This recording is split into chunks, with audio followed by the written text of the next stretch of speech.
Kumusta mga dude? At wala nang intro, kita nyo naman, gagawa tayo ngayon ng compass tattoo design. At ito nga palang design na to is pinagsama-sama lang natin kasi naghanap si sir ng tag-iisang design tapos ikinulab-kulab lang natin, which is yung first is yung compass, and then nasundan ng mga parang shadow ng niyog, and then nagkaroon na rin ng sunset. So yun, pinagsama-sama lang natin, and then okay naman, nagusto naman ni sir yung ating ginawang collaboration ng mga design na napili niya.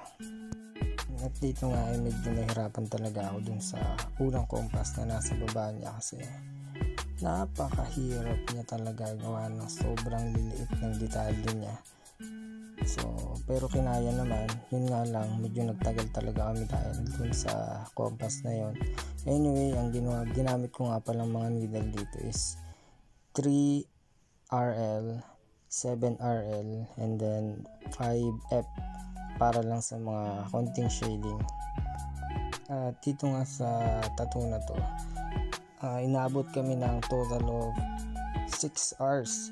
Hindi ko sure bakit tumagal ng ganun, pero tingin ko dahil talaga yun dun sa compass na nasa ilalim, and then plus sa mga shadow niya pa sa na kailangan maging precise at pantay yung magiging mga shadow na nandito sa pinaka-map na background niya.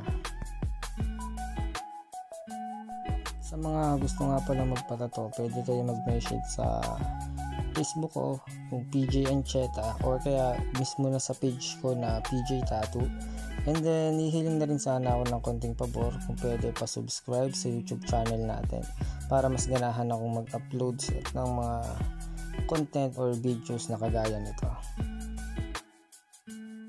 So dito nga makikita nyo na almost done na siya, patapos na talaga tong tattoo na to, at napakatibay talaga ni sir dito. Halos wala kaming pahingahan nung ginagawa namin to kasi nga ginabi na kami dito. So around 11 PM na ata kami natapos dito magtatuan. Ayan o, puro touch up na lang ng white yung ginagawa natin dyan para mas makita yung pinaka-design niya. So ito na guys, tapos na siya.